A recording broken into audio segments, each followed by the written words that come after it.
detik-detik terakhirnya itu ada serangan. Ya, yang tertipu tadi. Nah, Oke. di serangan yang menjelekkan gitu loh, Hmm. bukan sebuah adu gagasan. Saya lihat hampir semua kandang banteng jebol. Di Oke, di Bali, Bali. di Oh. setiap kabupaten, Hmm. saya lihat jebol kandang banteng ini. Yang sesumbar dulu 95%, sekarang harusnya malu. Ya, Bagaimana? begitulah kira-kira. Kalau Pak D misalnya sesumbar gitu, mundur nggak Pak D? Dari misalnya ketua, ini kan ketua partai juga Pak Koster ini gitu. Ya, sebenarnya harusnya malu kalau sampai ya terlalu Jauh. jauh gitu ya. Kalau Kembali lagi di channel YouTube Bali 1. Ini hari yang bersejarah bagi kita, pemilu 2024. Hari pencoblosan sudah kita lalui dan rasanya ada hal yang membahagiakan juga, khususnya bagi narasumber di sebelah saya ini, Bapak Gede Sumarjaya Linggih. Om Swastiastu Pak De. Om Swastiastu, Pak Widana. Ya, terima kasih sudah diterima di rumah beliau di Persada. Ini kita cepat-cepat Pak De, kita mau ngobrol ini soal quick count pemilu, hasil pemilu sementara, karena tampaknya Prabowo Gibran jauh leading dibandingkan dua kandidat yang lain. Tapi sebelum masuk ke sana, saya ingin Pak De, mungkin tadi Pak De kan sudah nyoblos, ada kelingkingnya masih, ya, Masih, masih masih, ini, masih. ya kita masih.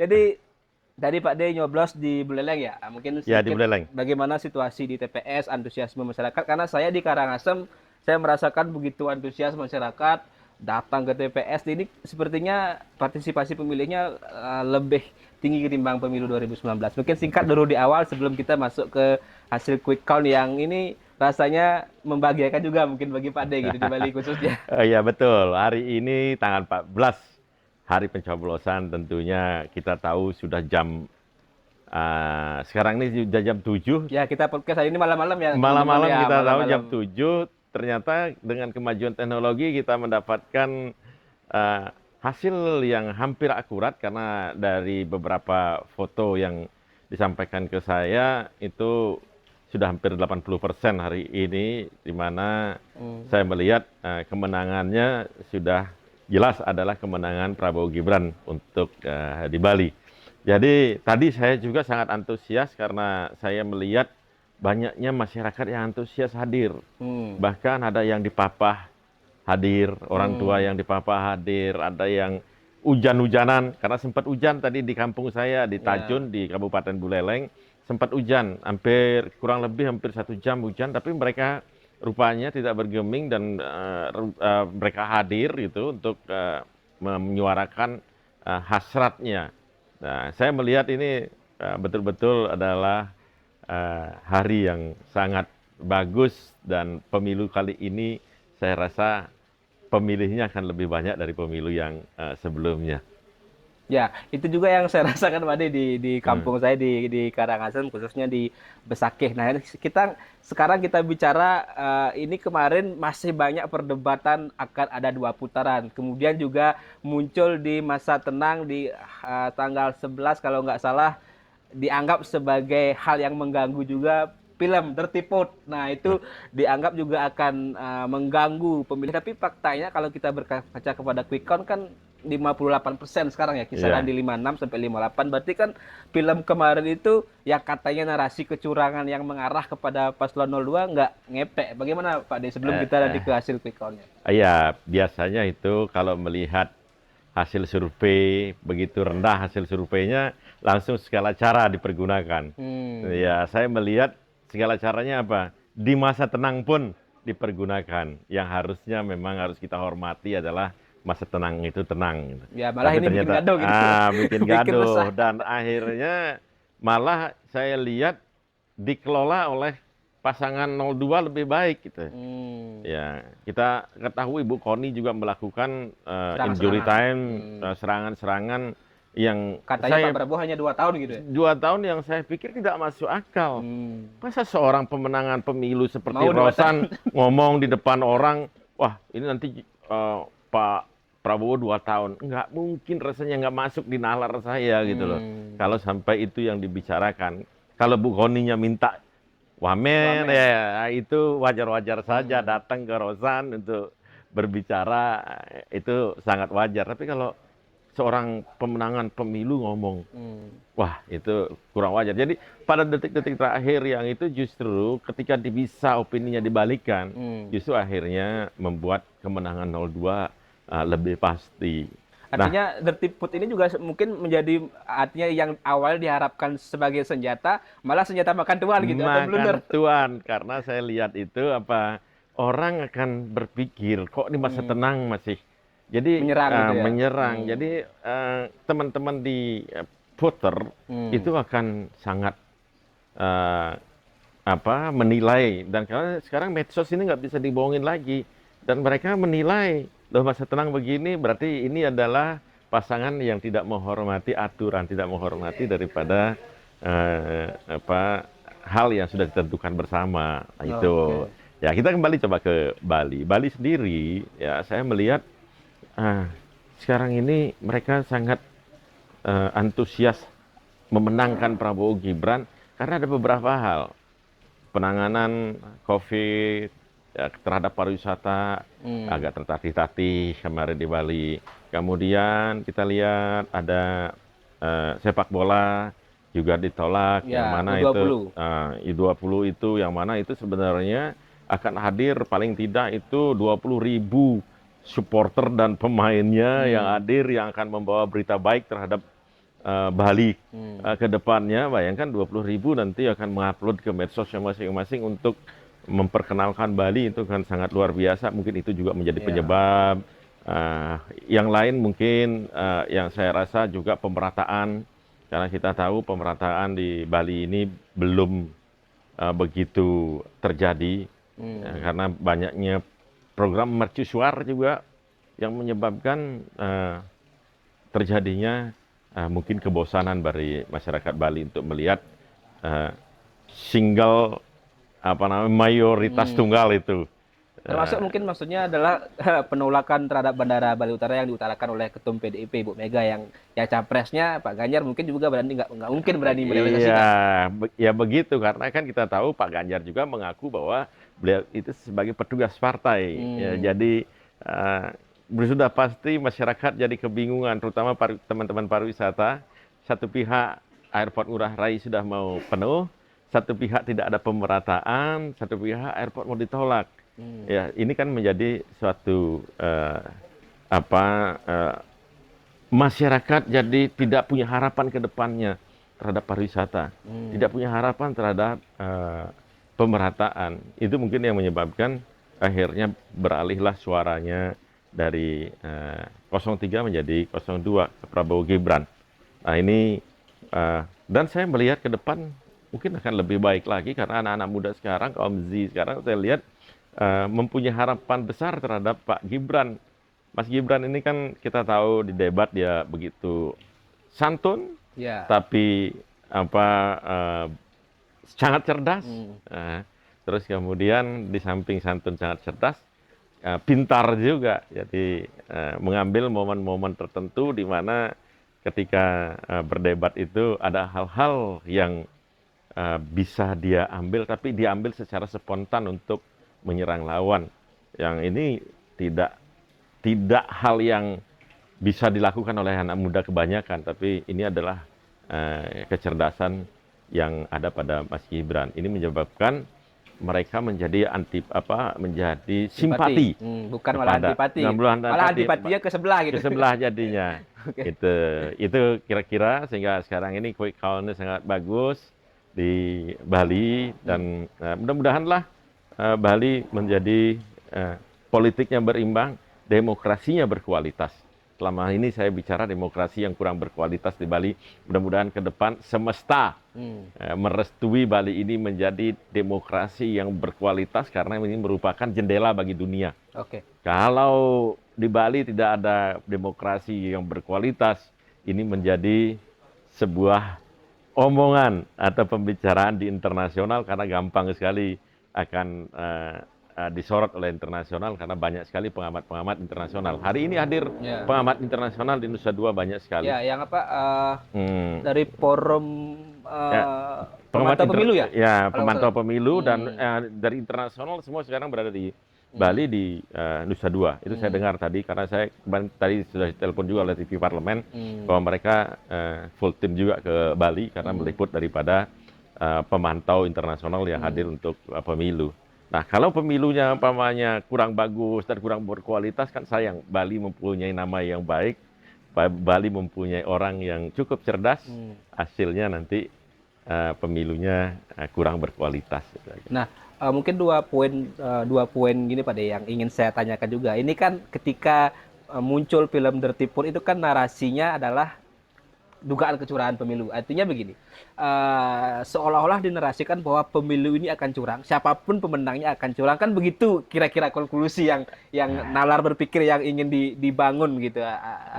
Nah, ini sekarang kan ketika ini baru juga setelah hasil quick count ini kan dari 01 sama 03 kan menyatakan ya kita tunggu hasil resmi KPU, termasuk mereka juga mengatakan ada dugaan-dugaan kecurangan di sekian TPS dan sebagainya. Nah, ini kan juga bisa digunakan sebagai dasar nanti misalnya menolak hasil pemilu yang sah. Nah, bagaimana Pak De? Nah, itulah perlu kebesaran hati. Perlu kebesaran hati, kita udah sama-sama menyampaikan gagasan, menyampaikan apa yang menjadi program ke depan, ide-ide ke depan, itu. Nah, tanpa menjelek-jelekkan masa lalu dan sebagainya, kan ini yang dibangun oleh narasi dari Pak Prabowo Gibran sebenarnya. Dibangun oleh yang dua belah pihak ini justru membangunnya bukan memberikan gagasan atau ide ke depan, saya lihat. Lebih pada mengkritisi perjalanan masa lalu. Oke lah, karena dia itu adalah mengusung perubahan, dan ini adalah melanjutkan. Tapi saya lihat masyarakat ini sekarang cerdas, bahwa dia tidak lagi ingin kebencian itu berlanjut, karena kita udah pernah kebencian sama-sama anak manusia atau sama-sama bangsa Indonesia ini yang hampir menyebabkan Indonesia menjadi negara yang terpecah. Nah, akhirnya mereka berpikir bahwa narasi menjelekkan itu kurang bagus. Narasi kritis itu akan membuahkan perpecahan. Adu gagasan, adu ide itu adalah menjadi sebuah pemikiran bagi pemilih sekarang ini yang cukup cerdas karena adanya digitalisasi dari medsos itu sendiri. Yang akhirnya ya kita tahu film yang tadi disebarkan itu jelas itu adalah narasi kritis.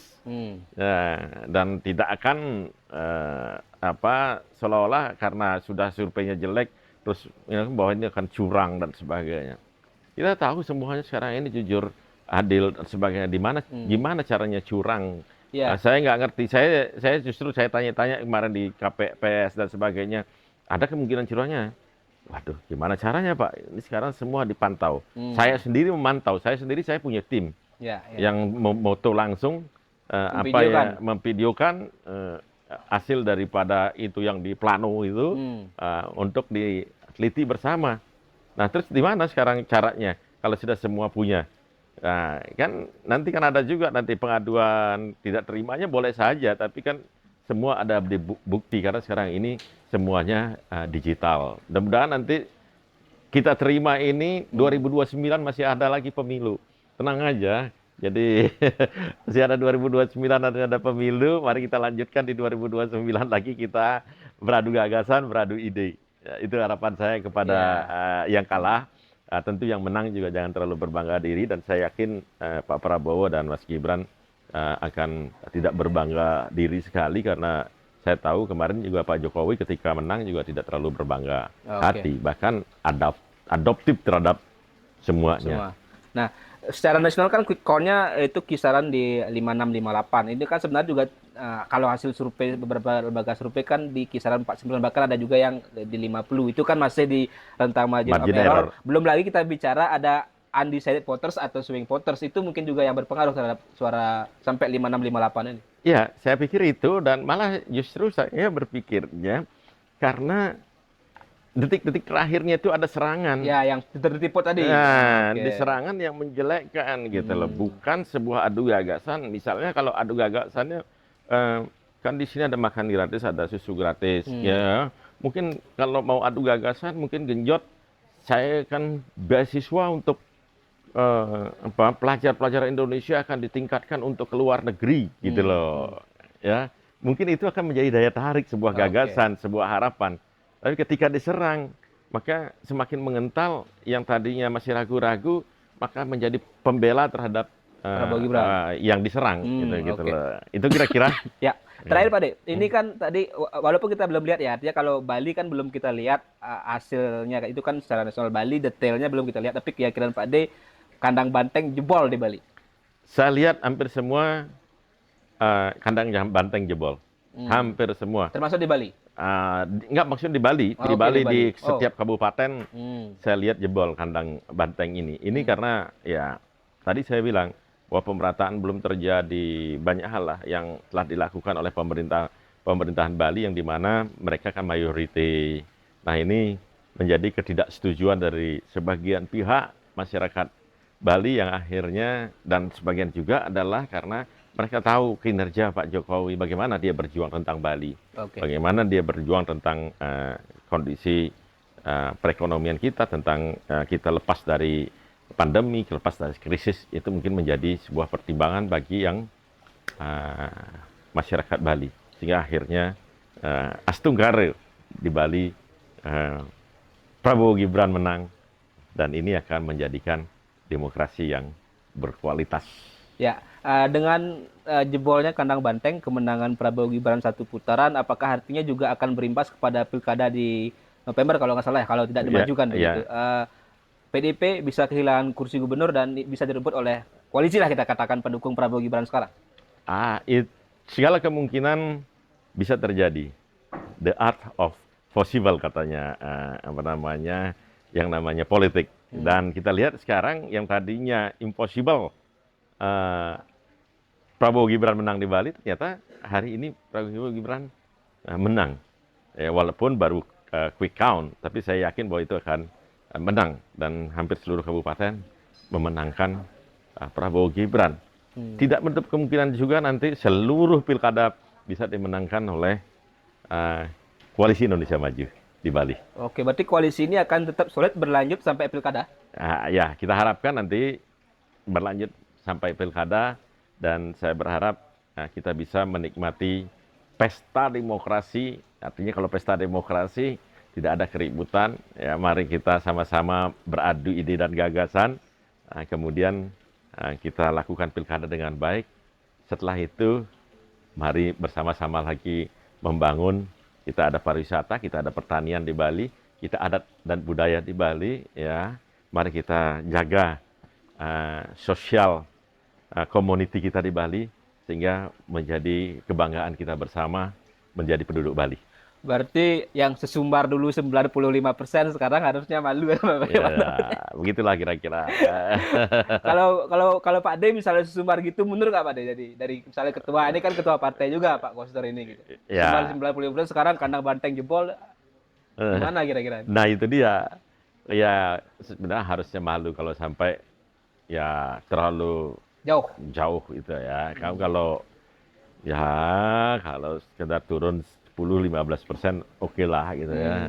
Tapi saya juga menyadari bahwa kondisinya memang terbalik ini. Terbalik karena ya mungkin kesalahan masa lalu. Ya harusnya sih saya berharap ada hal yang perlu dipertimbangkan untuk kepemimpinan masa depan lagi. Oke. Jadi ini tanda-tanda alarm bahaya juga untuk Pak Koster ini kan. Oke. Saya tidak mau berkomentar ke masalah dapur sebelah. Oke. Urus dapur sendiri dulu. Urus dapur sendiri aja dulu. Ya. Urus dapur sendiri. Oke, Pak. Tapi mungkin dapur sebelahnya kebakaran gitu, Pak. Oke, terima kasih Pak De. Kita ngobrol-ngobrol singkat dulu, nanti kita sambung karena ini masih quick count. Jadi kita sebenarnya valid sih, tapi ya kita nggak mau juga terlalu dalam begitu. Jadi kita tunggu 2-3 hari ke depan. Jangan sampai kita malu juga nanti. Tahu-taunya quick count bagus, tahu kenyataannya enggak juga. Ya, itu juga. Tapi intinya apalagi quick count ini kan lembaga-lembaga kredibel, ya nggak mungkin lah. Tadi dicurangi, apalagi kan quick count dimanipulasi. Rasanya tidak kan begitu. Terima kasih Pak De sudah berbagi dengan kita, dan saya ucapkan juga semoga terpilih kembali Pak De. Terima kasih di DPR RI. Terima kasih. Dan siapa tahu nanti bisa menjadi harapan ya untuk Bali 1 ke depannya kan. Politik saya seperti air mengalir. Ya, siapa tahu nanti ada ada aura-aura yang berbeda dengan kemenangan Prabowo Gibran. Kita nggak tahu kan tadi di art of possibility. Dia art of possibility. Ya, apapun mungkin terjadi. Terima kasih, Pak Oke, De. makasih. Kita akan sambung Makasih. di kesempatan berikutnya.